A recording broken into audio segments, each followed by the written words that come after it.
Hi, everyone, and welcome back to the Dibbly Dobbly Podcast. Before we get started, remember to like, share, comment, and subscribe, and click the bell to make sure you get the latest episodes of the podcast. Be sure to like and share our Facebook page as well. On today's episode of the podcast, we are going to be doing a cricket discussion today, discussing the important issues of the game. Joining me on this cricket discussion today is my good friend and my cricket coach, Luke. Luke, welcome to the Dibbly Dobbly Podcast. Yeah, thanks, Jack. It's a pleasure to be on, and good to see that you're going so well in the podcast, but also in what you're doing in life. So, yeah, thanks for having me.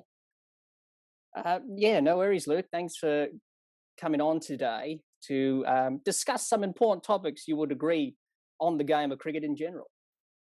Yeah, definitely. I think what we're going to chat about today is pretty relevant in today's climate, but also for our generation. So I'm looking forward to what we have to discuss. Absolutely. Let's get straight into it. Sorry, I called you a nickname there. Luke. That's right. That's all right. This first topic we're going to discuss today is a very important issue in this current climate facing us at the moment, isn't it? Yeah, mental health is huge, I think, not just for the general population, but also, from a cricket's perspective, there's been plenty of players out there recently that have thought, might need to take a step back from the game and do things for themselves and making that public. So people like Will Pucovski, I think Nick Maddinson was another, and Glenn Maxwell in recent years. I think it's something that needs to be talked about more, not only in the general public side, but also from a media perspective, to actually push out and destigmatize mental health. So I think it's being led by the players at the moment. Yep. And which I think is really, really good. And I think Cricket Australia is starting to tap into that. Absolutely. First of all, Cotter, it's a big problem in our society, as you said. And in this current climate as well, with all this happening around the world, people being in isolation, lockdowns, it has a big toll on you. Oh, definitely. As over the last year, there's all that. Well, here in Australia, we've been very lucky in terms of how it's been handled. Yeah. But for people who might have been living in Victoria during their lockdown, I couldn't imagine what that would have been like. And yes. For us here in our state, we only had a few weeks that we had to sort of bunker down for, and then that was sort of it. Yes. So the fact that we got away pretty luckily, we got away with it with not having to lock down for an extended period, unlike some of the other countries around the world where they're still, struggling to contain the spread of the coronavirus. I think mental health there's been increasing calls here in Australia just to like Lifeline and domestic violence support centres. From the isolation that people are experiencing. So, in general, it's really come to the forefront, I think, of our landscape at the moment. It has. It definitely has. And people who are listening to this podcast, you're not alone. Everyone goes through their ups and downs in life. Don't be afraid of mental health or illness.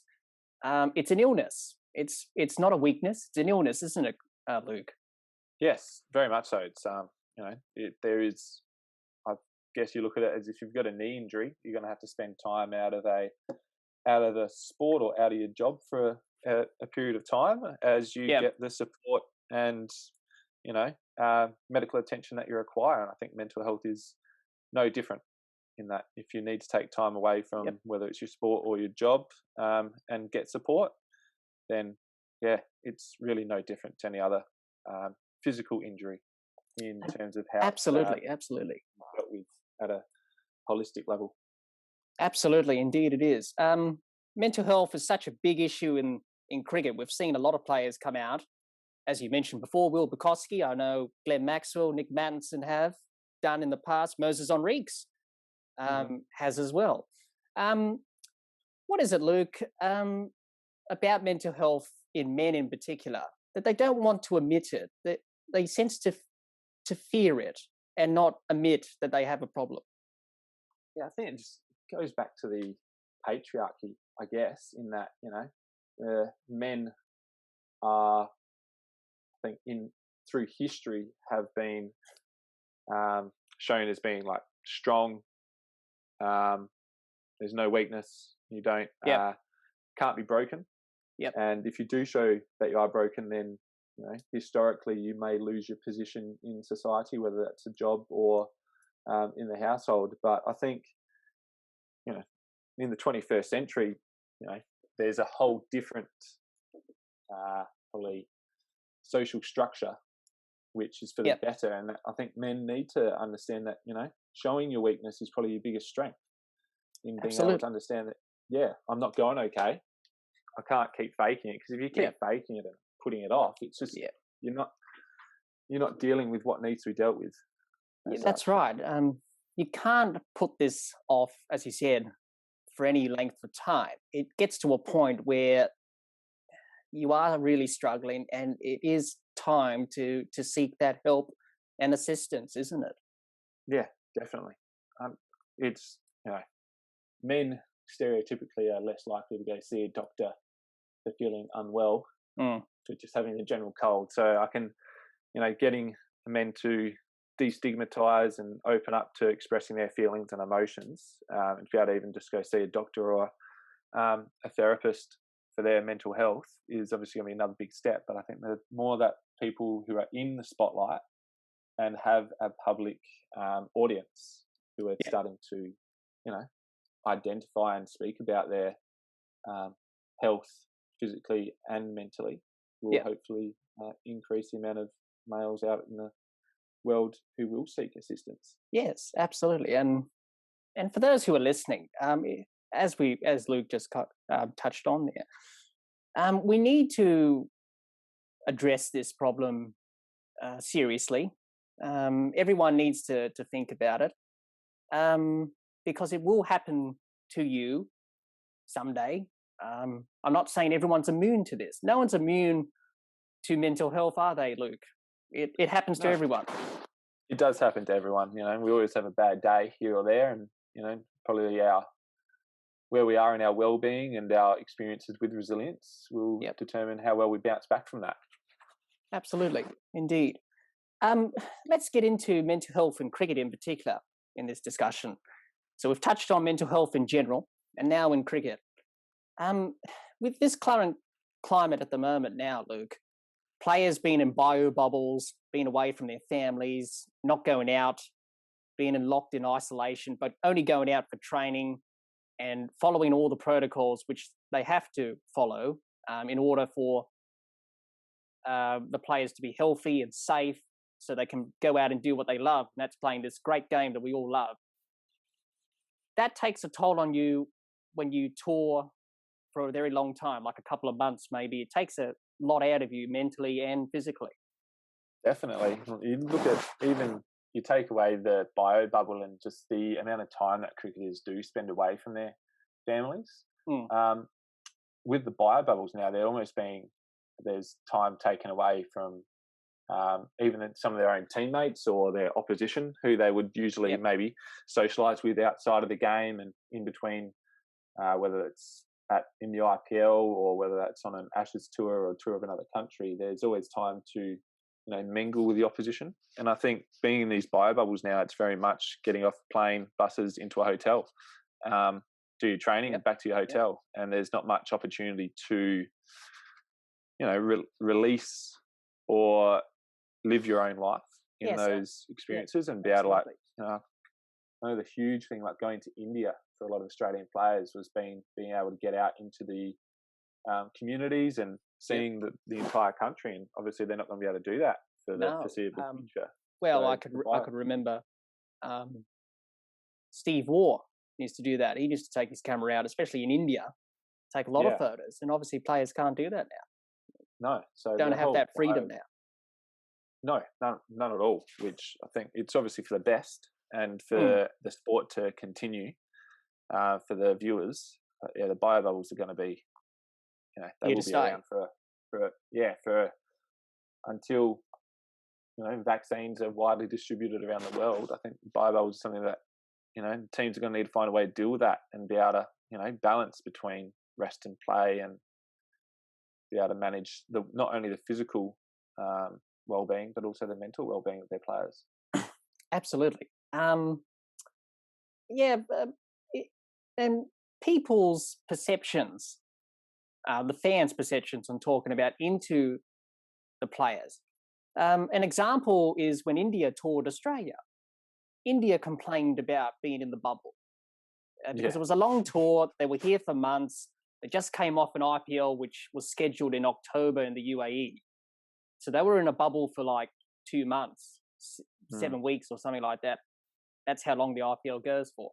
They were in a bubble. They came to Australia, played an ODI series, a T20 series, played a test series that went for 2 months. And by the end of it, they got tired, especially after the Sydney test. There was some doubt about going to Brisbane. India wanted to stay in Sydney, didn't want to do quarantine. And everyone, the fans said, well, harden up, players, you're cricketers. You should be getting on with the job, But I think times have changed, Luke. Back in the old days, people thought players were tough and fearless, whereas now they're not. We should realize that they're people. They're not robots. They're human beings, and it's okay for them to feel this way. Especially, I felt a bit sorry for India. I don't know how they're going, what they went through during that long tour of Australia.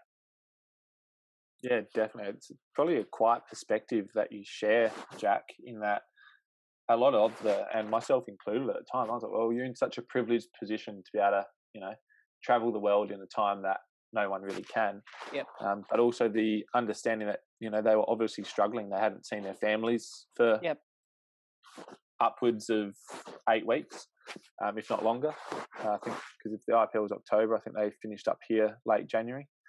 Yeah.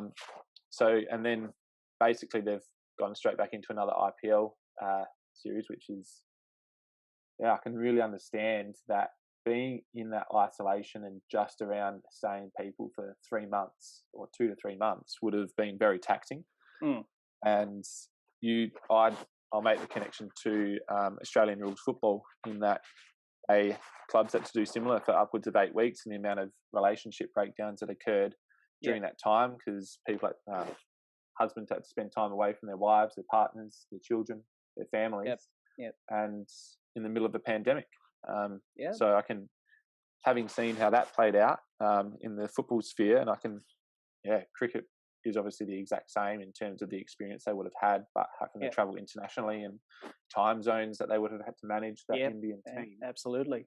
Speaking with family, I think it's very validated and will probably bring to a heads in future for how teams manage that bubble and be able to, work with the opposition teams.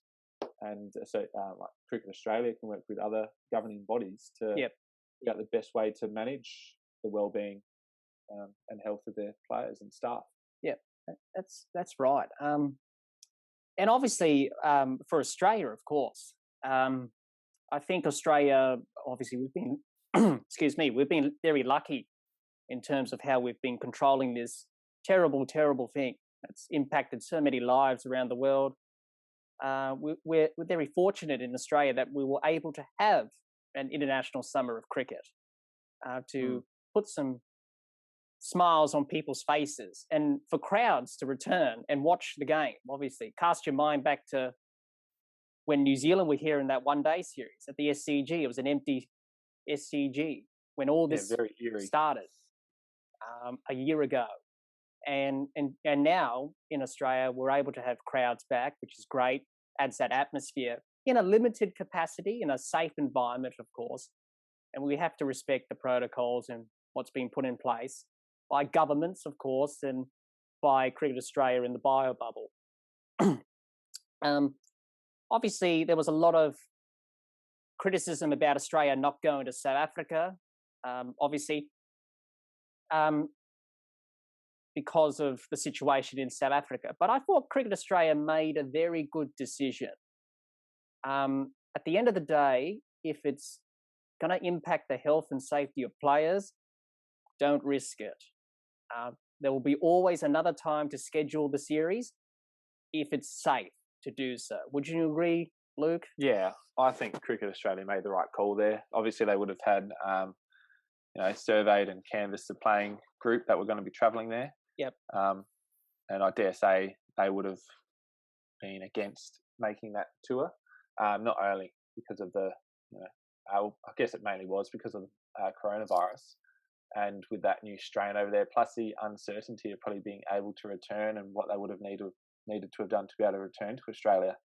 Yep. In that terms situation, of especially, and especially if one of their staff or players contracted any form of the coronavirus on their travel, it would have really impacted not only themselves but their families and their teammates. Absolutely. So I think Cricket Australia made, I don't think there was any other decision to be made there. No. In that situation. That's right. Yeah. It was obviously it was a board decision. What people need to understand is that the players would have had some impact on this. Yeah. But definitely. at the end of the day, it's a Cricket Australia board decision. The board made the decision not to go, and many people are saying that's the right decision. Other people are criticizing that. That's fair enough. People are entitled to their opinions. But what's important is the health and safety of the players. They've got families to go back to. For example, if they toured South Africa, they would have gone back to their families, would have risked the whole thing. And obviously this terrible thing would have spread even further. So, and obviously it was a long tour. It was a long summer in Australia. It was a tough test series against India, which was an unbelievable series, cricket. And, the players from Australia would have been tired mentally and fatigued physically as well. And the scheduling to go to South Africa then was a bit, could have been done better. Would you agree, Luke? Try and space it out. Yeah, definitely. And I think considering that they also had a team scheduled to play against New Zealand in I believe it was a T20 series. Yes, it was. At the same time, was obviously stretching their playing group pretty thin. But I think you do make a good point there in the fact that they did have a grueling and would have been a draining series against India. Yeah, absolutely. But add on top of that, the actual, everyone has been feeling a sense of probably lethargicness with what's happened during 2020. And I think, players aren't immune from that either. No. A lot of us, we're feeling tired, we're feeling a bit, exhausted as such. So the players would have been feeling the exact same emotions that the general public were feeling, which would have been heightened with their fact that they've just gone through 4 to 5 weeks of grueling test cricket. I think the players would have definitely had a huge voice to play in the decision to not go, and the fact that there was already 2 series lined up on the same dates just goes how busy the international cricketing calendar is with the 3 formats, as well as all these T20 competitions around the world. Yes, absolutely.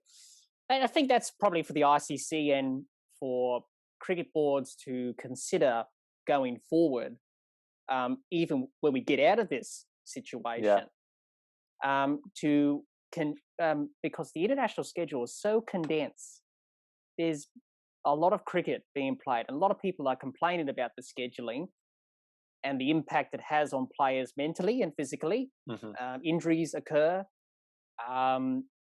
Teams have to back up playing the next series against another country in a few months or something like that from the last series. So I think for the ICC, they've been talking about this for a while, but they should act on it.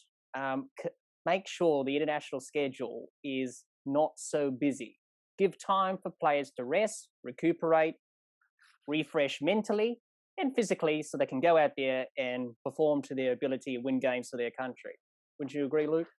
Yeah, definitely. And it's when we talk about this, it's no wonder that there's, I believe England had a rotation policy in terms of, managing their players. And I think that's going to become a huge part of the game, that you're not going to need a squad of just 15 players anymore on a tour. You're going to need closer to 20 to cover, especially if the calendar continues at its current fixturing. That it's, it's tour after tour, and it's not just, you play, you don't just have tours in the Australian winter and the Australian summer. Yeah, it's a 12-month process. I think you can pretty really much understand a rotation policy to be able to manage the physical and mental well-being of players. Absolutely. And you touched on the rotation policy of England, and you are right there that it is going to be a fixture of the game now. You're going to have bigger squads because you can't travel because of quarantine and all that. You have to, go all through that hassle. So you're going to have bigger squads than you usually had for a test squad. For example, you're going to have that to probably 20 or maybe even 30 players. We saw England go over to India. A lot of the England press were questioning the rotation policy and criticising it, saying, why didn't you have the best team on the park? Well, realistically, when you think about it that way, you're not going to have the best team every game because players need rest, and you've got to do what's right for the players and look after their welfare, because the cricket boards are in charge of players' welfare. They are responsible for their well-being, mental health, and to make sure they have a long career playing the game that they love. Isn't that right, Luke? Oh, yeah, definitely, Jack. From that perspective, like, they are the employer of these players, and so it should be looked no differently to any other business, and how they operate in being able to, have wellbeing programs for their players or for their employees, and to be able to provide, mental health days are becoming more and more readily accessible in the corporate world. Yep. So I think the governing bodies and cricket boards are definitely needing to look at what they can provide for their employees. So not just players, but also their staff, to operate and perform to the best of their ability. A wellbeing program is probably something that they need to look into. And include those rotation policies to be able to, say we've got this time scheduled off for you, so players can have there is a break coming ahead for me. I don't have to continue performing at the best of my ability for the next 2 months straight. I do have a break in there to be able to refresh and get myself going again. Absolutely. But people are entitled to their opinions and criticising that. Is it people's perception on mental health? I think people have these sort of different ideas about mental health because they haven't, well, number one, they probably haven't experienced them themselves, or someone they've known close to experience some sort of mental health or illness. So I think they have this perception that it won't happen to me. The players, we expect as fans to have the best team on the park every game to win games of cricket. Now, the England fans criticised the England selectors for doing this in a tough series in India, which they got hammered. Let's be honest, they did. But they were doing what was best for their players, not only for this tour of India that just happened, but also long-term as well. Isn't that right, Luke? It's very important to think about long-term rather than the now. Yeah, definitely. I think, teams can get stuck in that rut of just focusing on the here and now and not looking at, what we've got. We need to keep this player fit and well to perform in the future, not just for this game. Yeah. And that, I think most international sides these days have enough depth to be able to cover any player who they need to rotate out. It won't obviously be their strongest side, but if you don't have that opportunity for other players to come through, you're only going to have one strong side. You're not going to be able to have that depth or ability to have these young players to learn what it takes to win. And I think from the people's perception on mental health and that rotation policy, I think you are correct in that, there is stigma associated. I'd be pretty surprised if some people hadn't experienced someone they know or themselves having a mental illness. I think it's becoming a lot more common these days. More people are speaking about it. So I think it might be people's own upbringing and experiences of life in how they respond through that. And it will be a slow process over the next decade for this to become more readily spoken about and understood as just being, it's just another, put it in simple terms, it's just another injury that people are managing essentially in the long run. So yeah, I think the rotation policy is a good thing. Especially for international teams and even state teams to manage their players and keep them healthy. That's right. Excuse me. We need to remember that, as I said before, players are not robots. They don't run on 100% every day, every game. No. They're going to get run out. The battery's going to drain and get empty. They need time to recharge the batteries. Yeah, definitely. When the media, whether that media corporations and journalists, or whether that's through social media, jump on the back of these players, it's not solving the problem. No, it's not at all. It's just, if anything, compounding. And for people to be there, think about the keyboard warriors. I probably do feel for them at times, because they may have their own insecurities or struggles that they are dealing with, and they haven't been able to be exposed or opened up to being able to speak about their emotions. So I think when they see it as a sign of weakness, but as I said earlier, it's a sign of strength. And I think we can only support those players who come out and saying, look, I'm not okay, I need extra time. I think the media handled Will Pucovski brilliantly, and I think Cricket Australia absolutely, and Cricket Victoria have a lot to be praised on for how that was managed. And that's an example. Luke. That's an example of, if you seek help early, or admit that you have a problem, you can seek help. And what help does, it gets you back on track, doesn't it? Like Will Pucovski with his problems. He's back on track right now. He's made his debut for Australia. He's happy as he can be. Yeah, I'd assume he would be feeling pretty good. I'd say there's no reason. I wouldn't say no reason. I would expect that he'd still have bad days. Of course. But he probably has the skills and tools to be able to manage those bad days, to be able to bounce back, and to be able to perform at his best, not just as a cricketer, but as a person. Yeah. So getting that support when you need it, and being able to be self-aware to identify that for yourself is not always possible. Yeah. But if you can find a way to get that support, whether that's through a friend or a professional, then it's definitely something that needs to be accessed. Absolutely, and with and obviously he's a prime example of that, Will Pucovski. And as many young Moses Enriques in particular, came out publicly with his problems as well. Glenn Maxwell, as we said before, Nick Pattinson, many players are taking that step and being brave to admit to the world and to themselves that I've got a problem here. I'm not feeling 100%. I need some time away from playing the game I love.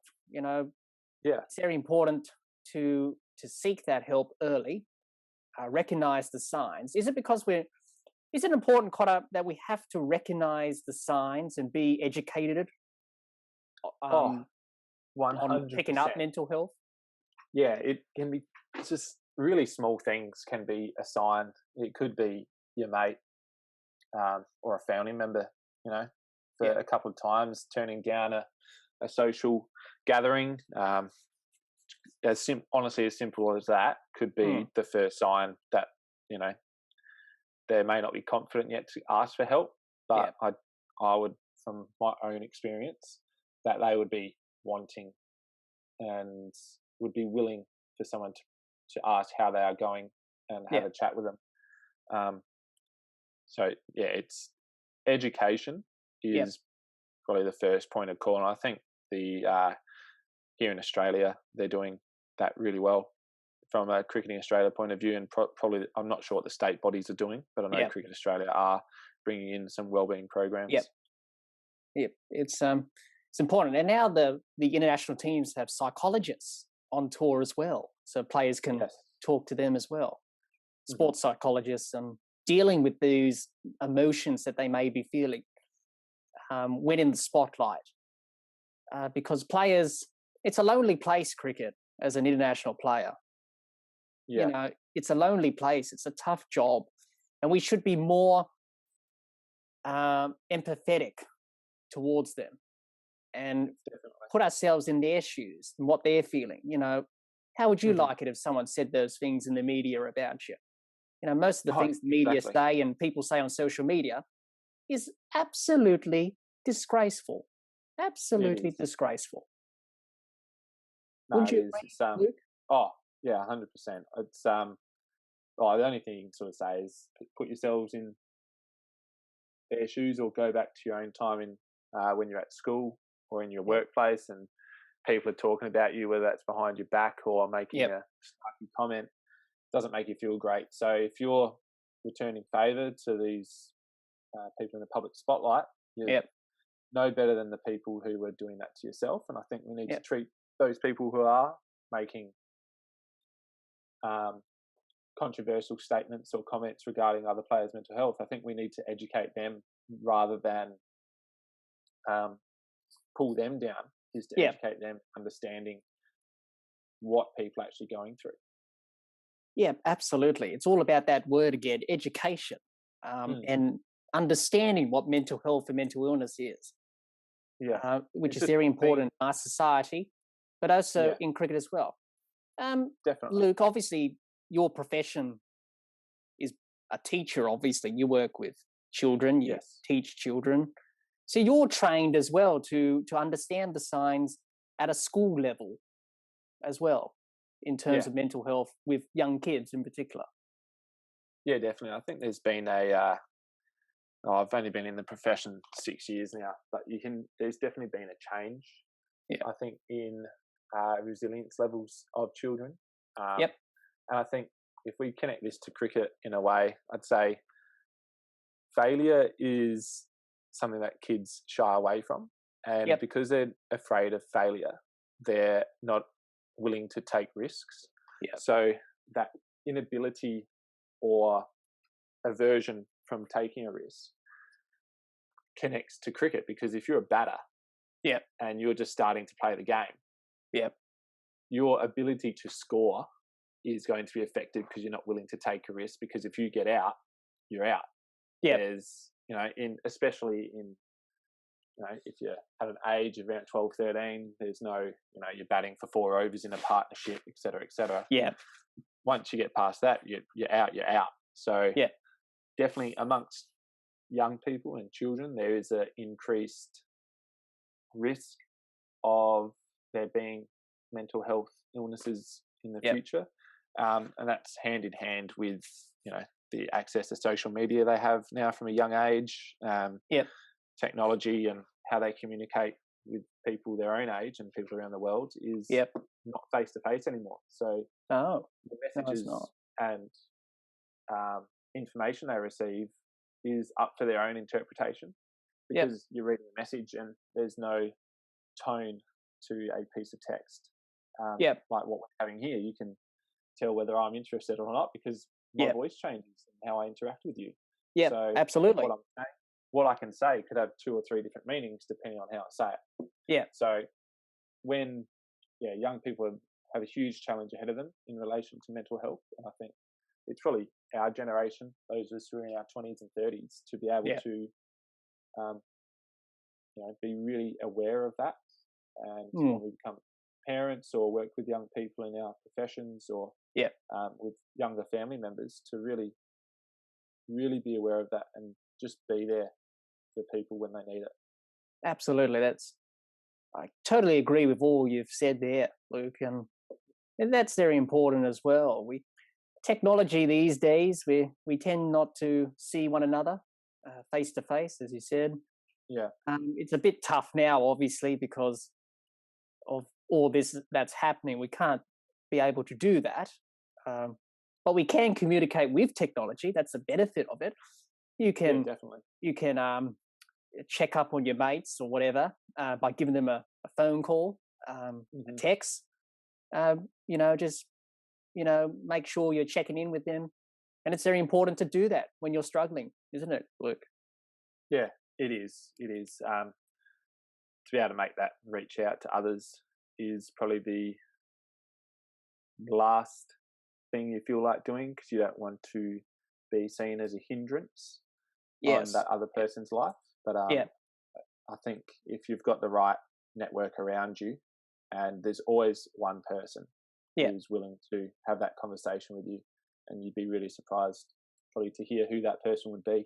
Yes, absolutely. And obviously, for many listening to this podcast, if I could help you in any way, obviously Luke being my cricket coach, obviously I love playing cricket, as I do. I'm a cricket tragic, as everyone knows. But this season I didn't play a game of cricket at all. I was really struggling.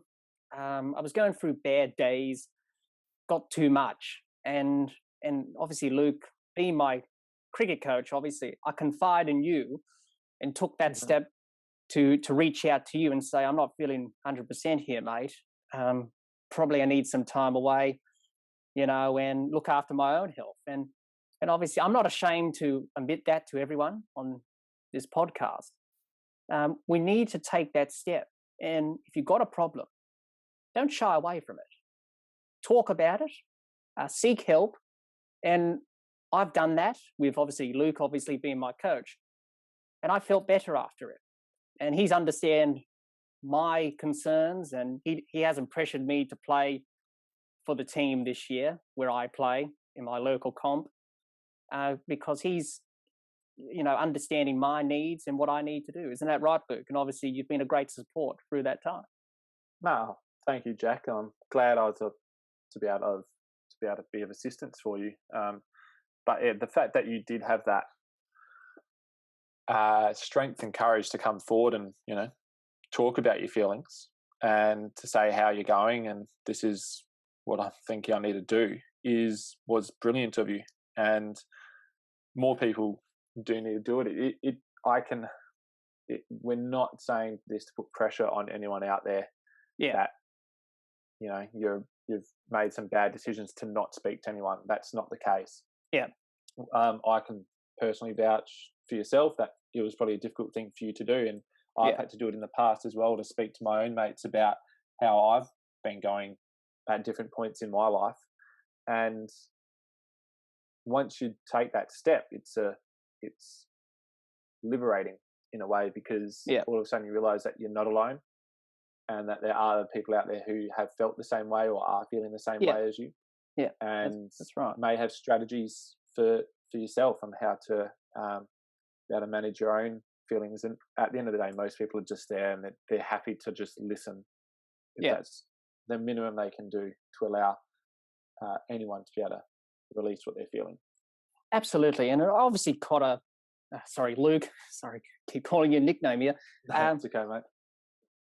Obviously being the coach of the team this year, obviously, was that a big focus for you in this role, to be there for your teammates and go up to them and put your arm around their shoulder and say, hey, I'm here for you? I'd say initially it probably wasn't. It wasn't until I got to probably have a bit more of an closer relationship with my players and having the chats with them, which I wasn't having beforehand, because I wasn't speaking to them in a coach coaching point. It was more just as a teammate and a mate. But once I had those conversations with some players about their performances, and they start to talk about what they're feeling, and it's got most of it's some of it's got to do with cricket, and some doesn't have anything to do with cricket. I think once I started to identify that, maybe I need to provide and be there for that support, how you coach changes in small little ways, and in the conversations that you have, and you change how you communicate with each individual. Absolutely, it does. And That's very important as a coach to look for the signs and support. Obviously, some players don't want to go up to the coach and say, "Oh, I'm struggling a bit. I'm not really enjoying my cricket."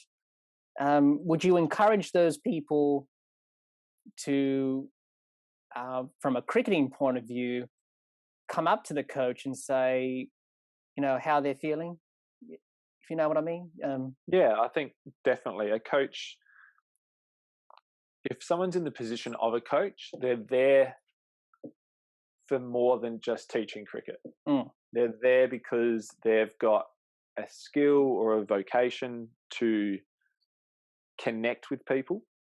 And if you don't have anyone that yourself you feel confident to go speak to in your friendship group, a coach in any sport, if I'm assuming most people listening to this podcast probably do play cricket or another sport, is to speak to your coach, because hopefully you have a trustworthy coach, someone who is supportive, and is someone who you can speak to, because at the end of the day, a coach isn't there just to teach cricketing skills. They're there to mentor and advise on every aspect of your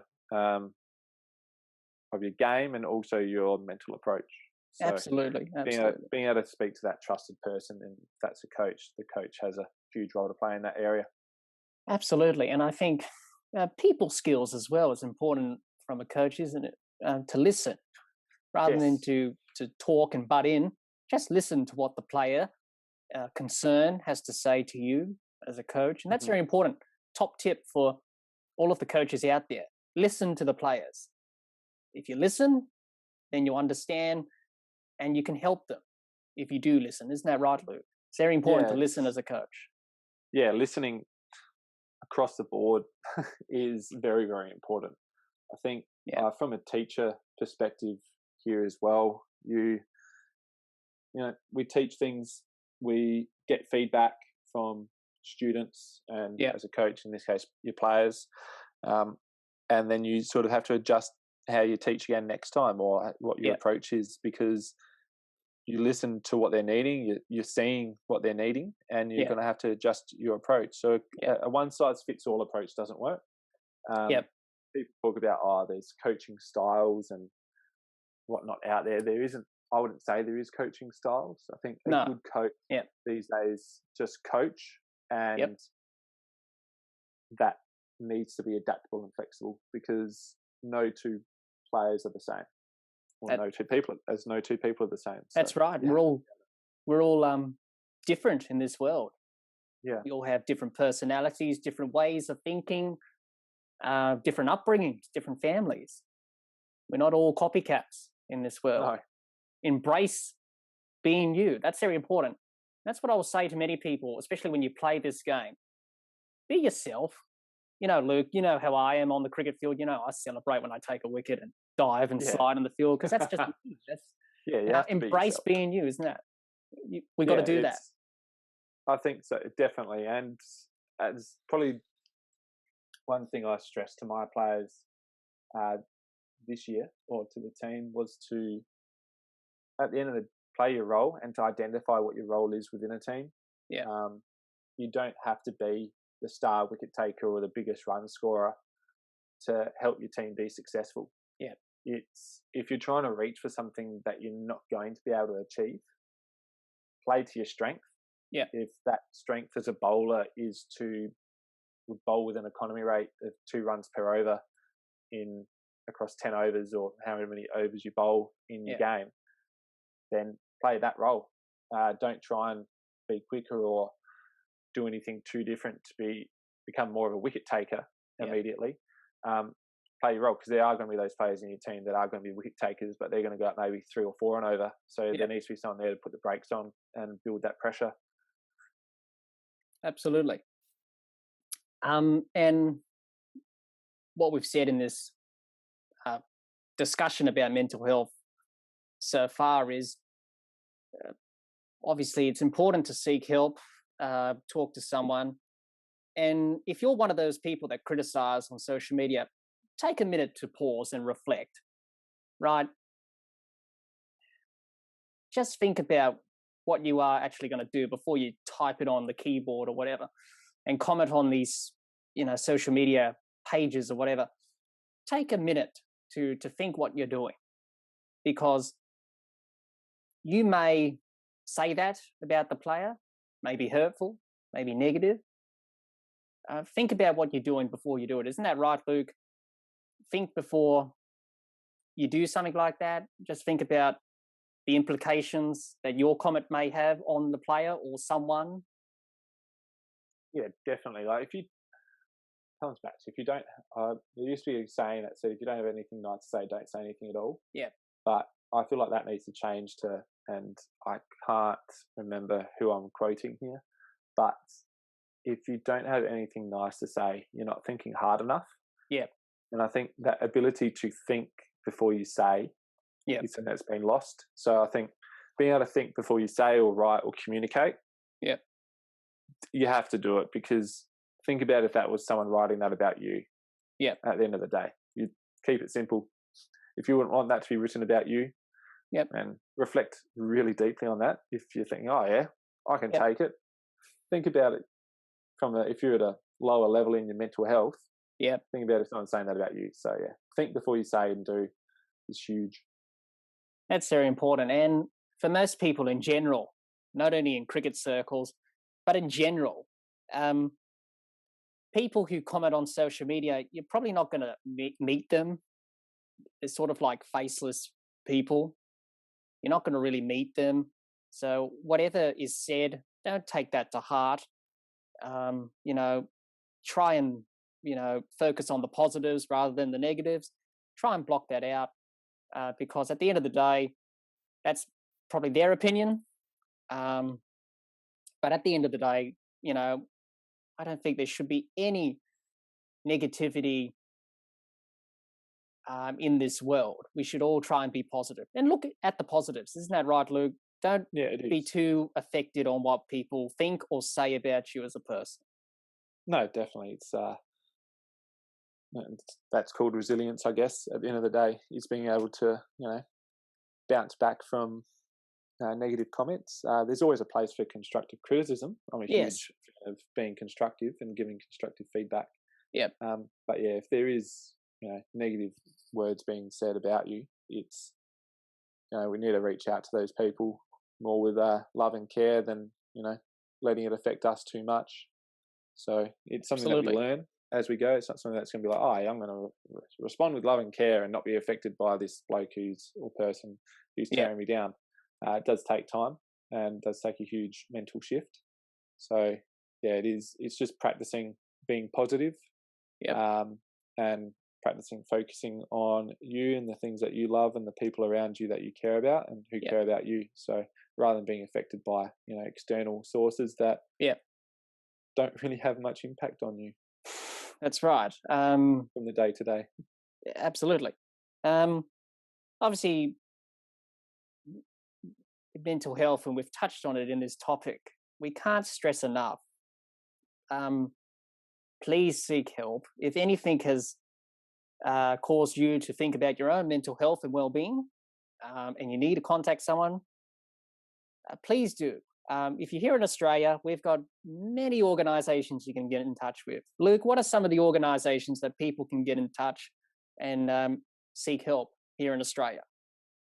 Plenty of free services out there. You've got Beyond Blue, Headspace, Lifeline's a good one. Their number's 13, 11, 14 here in Australia. So they're probably the main three to have a chat with or reach out to. So Lifeline 13, 11, 14 here in Australia. I think in the UK, their equivalent is Samaritans. If anyone's listening from the UK, it's 11 61 23. So, and if you want to find any other helplines, befrienders.org is a good website to go to with other international helplines to reach out for. Yep. Thanks for that, Luke. And obviously what we're trying to say, and I think Luke will agree with me, is that we're starting the discussion on this podcast about mental health. Mental health will happen to you someday. Don't think it won't happen to you, but it may happen to you. Don't fear it. I think that's the important thing, Luke, is not to fear it. It will happen. It's an illness. It's not a weakness. And I think men in particular have that perception, do they? That obviously we touched on it before, that men, macho, all that strong, nothing phases us. But it's okay if you're a man to feel the way you feel. Isn't that right, Luke? Definitely. Yeah, it is. It's a part of life. Feeling what we feel and having to communicate that to others. Absolutely. And I hope this discussion on this topic has got you thinking at home, wherever you may be around the world, also about your mental health and well-being. Obviously, Luke's just touched on some organisations that are available in Australia and also in the UK, obviously, but different countries have different organisations that you can access. So go and seek them if you can. But also at the end of the day, talk to your family, your loved ones, because they're your family. Confide in them, or talk to your friends, someone you can trust, or talk to your doctor, or go to a psychologist or someone that can listen and let it all out. That's the best advice I will give. Luke, what's your top tip for anyone suffering mental health? What's your top tip for them? Be honest. Be honest and be strong. I think that's the two. Is just if you're being honest with yourself and with those around you, you're going to see improvement eventually. That may take a few weeks, may take months, may take years, but if you're being honest and upfront about it, then there's room to grow. Absolutely. And before we finish up on this topic, Cotter, and move on to our other topics that we're going to discuss in this discussion, mention, obviously you put me on to that book. You made me listen to that audio book. Yes. The Resilience Project. The Resilience Project. By Hugh Van Cuylenburg. Absolutely. Mm-hmm. He's a great guy, Hugh, and his book was really inspiring to me, and also you got a lot out of it as well. Tell people at home listening, what's Hugh's vision? What's he about? He's a teacher like myself. Essentially, he's looking to improve well-being of young people and sports people. Yeah. That's basically his goal: improve their well-being. And he does that through getting people to be more grateful. So looking through the principles of GEM, G for gratitude, E for empathy, and M for mindfulness. So it's just becoming probably a bit more, being more grounded and not always, I guess, keeping up with the Joneses, being grateful for what we have, being empathetic to what others are feeling and putting ourselves in their shoes and understanding that we've been in these situations. And also being mindful, practicing mindfulness and taking time to rest. Yep. And look after ourselves. So, he's a teacher, he's a cricketer, he's a cricketing coach, and he's now got the Resilience Project, which has been a huge success for him. He's worked with, national teams. He's worked with professional sporting clubs here in Australia. He's even worked with the Australian team. He has worked with the Australian team. And he was the first one to put his hand up that he wasn't sure how well that went. But I know that there were some players that reached out to him afterwards. And I wholly blame Hugh for the success of the Richmond Football Club in the 2017 Grand Final. That's when he started working with the Richmond Footy Club and won Dustin Martin, who tore the Adelaide Crows apart. So, he's obviously doing something right. Yeah. For our international viewers, what Cotter means is the AFL, which is Australian rules football in Australia, sort of like rugby but on steroids. Yes. Yeah. Essentially, yeah. He worked with a football club that year, and they experienced a lot of success and beat my own team in the grand final. So, I wholly blame him for that performance. Absolutely, but in just saying that, Cotter, he's a great person, Hugh, and a great book that you can get on Amazon, I think. Yeah, I think audio book on Amazon. Yeah, audio book on Amazon, or you can get on Apple Books as well, iBooks. You can get it on there, get an ebook on it. Even go to his website, as well. He's got a website as well. Got excellent journals there for Absolutely. people to use. 6-month one, and also I think it's a 3-week journal. Yep. So, no, he's got a lot of resources on his website. And he's even got an app. You can download the app as well. Yes, got the app, which works really well hand in hand with the journal. Yep. But yeah, and as well, any good bookstore. Absolutely. Is going to get the Resilience Project, so it should be on their bestseller wall. Is where I've seen it mostly recently. Yep, absolutely. But there's many others. We're just naming one there in the Resilience Project few. But there are many people who have written about mental health and all that stuff. So go and find it wherever you are around the world. Go and access those resources. It's very important. Hope you enjoyed part 1 of our cricket discussion on mental health in cricket. Mental health is a serious problem facing cricket, but in our society as well. If this has raised any concerns with your mental health or well-being, please seek help from the organisations available in your country. If you live in Australia or the UK, we have some links in the description below on organisations that can help you. Stay tuned for part 2 of our cricket discussion. Until then, keep safe and bye for now.